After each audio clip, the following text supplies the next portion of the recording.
On July 1st, 2026, at around 5 o'clock in the evening, this Zimbabwean man caused an Amber Alert across the entire state of Missouri in the United States of America. Millions of phones buzzed all at the same time because of what he had done. The entire state, over 6 million people, became aware of what he had allegedly done. He had stabbed his wife 30 times. 30 times he had attacked his partner with a knife. As if this was not enough, he then took off with their 6-year-old daughter and disappeared. According to what the wife told the police from her hospital bed, he intended to kill their daughter and then himself. I decided to cover the story because it is very similar to the traumas in the UK, and it's very surprising that it also happened this very month, and I felt that people needed to know exactly what happened. My name is Adeline and welcome to the Obsession. Okay,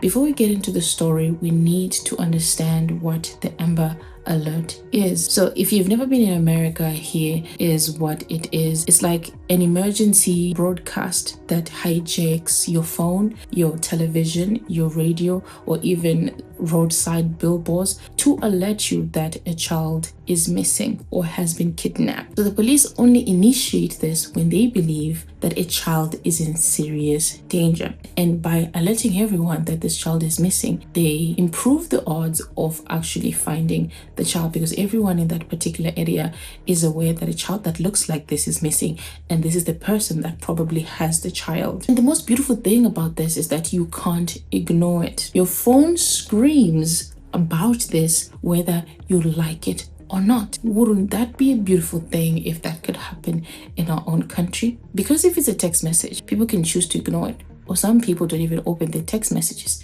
If it's a phone call, someone can choose to not answer it. So the best way is they force this message on each and every electronic gadget that is in that particular area, so that every single person knows that a child is in danger. So obviously this has been very effective. It is allowed for the recovery of multiple missing children. But the origin story is quite disturbing and sad. It actually happened in 1996 in Arlington, Texas, where a young 9-year-old girl named Amber Hagerman was riding her bike near her grandparents' house. She was then abducted, and 4 days later she was found murdered, and her killer was never caught. Because of this, her community asked a very simple question. When a child goes missing, why does it take so long for the public to know about it? They believed that if everyone had known that this girl was missing, she would have been found alive. This is when the police teamed up with radio station, and they created this system of alert, and they decided to name it after this little girl, Amber. So although it is named after Amber, it actually stands for something. It's now an acronym for America's Missing Broadcast Emergency Response. So now that we understand what an Amber Alert is, we need to talk about where this happened. Missouri in the US of A, and it is in the middle of America. They call it the Show Me State, and it is a home for about 6.2 million residents, which is almost half of Zimbabwe's population. So if you want to get to Missouri from Zimbabwe, you're never gonna get a direct flight, and it is so far. It is over 13,000 kilometers away from Zimbabwe. It is probably gonna take you more than 24 hours to travel from Zimbabwe to St. Louis, Missouri. And the most difficult thing is not necessarily the flight to get to Missouri. The most difficult thing is to get the visa.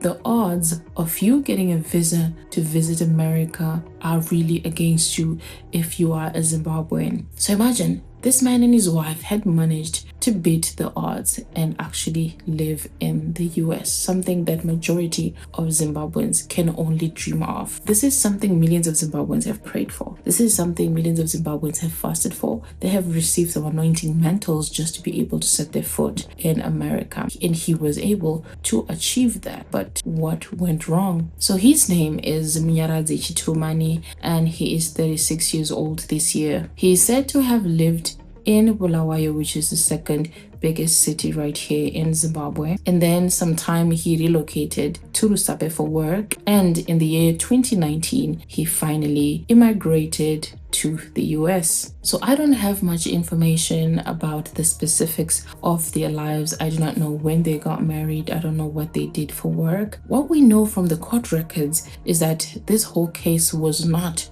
without warning signs. In October of 2025, he was arrested for child endangerment. He was driving while intoxicated. He is considered to have been drunk and high at the time, and he had a child in his car. His plea hearing for this particular case was scheduled for the 9th of July 2025, and this whole fiasco happened before he could even appear in court. 8 days before he could appear in court for driving while intoxicated and child endangerment, on Wednesday the 1st of July 2026, an apartment complex on Shady Creek Court in St. Louis County, at around 5 p.m., neighbors start hearing a commotion at their flat. The first thing they heard was a woman that was screaming on the balcony. She was screaming that she was going to die and that he was going to kill her. And as you know, in America, when something hears or sees something that they feel could be crime, they call 911, and that is exactly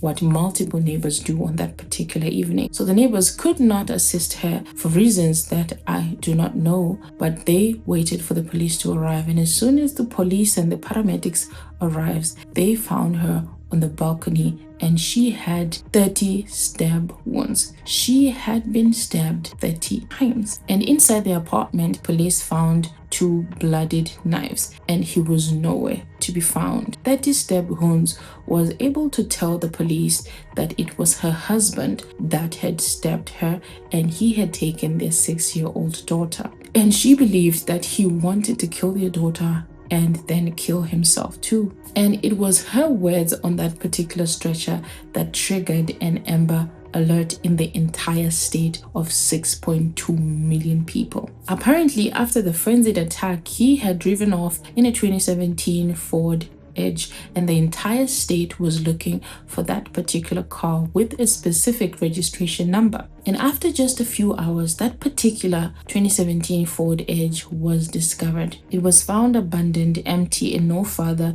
no child. And this obviously means that he himself had seen the Amber Alert, so he decided to ditch the vehicle, and now he was moving around in a metro of around 2.8 million people. Where were they gonna find him? Fortunately, after 5 hours of searching, they were able to locate the 6-year-old girl, but her father was nowhere to be found. She was found safe and physically unharmed, and I think that this was because Munyarazi had panicked and decided to ditch her. Apparently, they received a tip-off that he had been seen across the Mississippi River, and they managed to trace him to a motel in that particular area at around 11:30 p.m. And by the time they arrived, they found out that he had already attempted to take his own life. But obviously he did not try hard enough, because he survives and he's arrested and he is sent to jail. The next day he's charged with 4 crimes: first-degree domestic assault, armed criminal action, and 2 counts of endangering the welfare of a child. And for him to be able to get bail, he had to pay $500,000 in cash, and obviously he would never afford that, so he is still in custody awaiting trial. In this particular case, we do not know the motive. Remember, this case is still very recent, so we don't know if they were fighting. We don't know if they were fighting, what they were fighting about. We do not know the intimate details of this particular case. Everything we're talking about is simply from speculation and from news reports. But my guess is that they probably were going through something, and they probably had a history of domestic violence. Some people close to him have also said that he was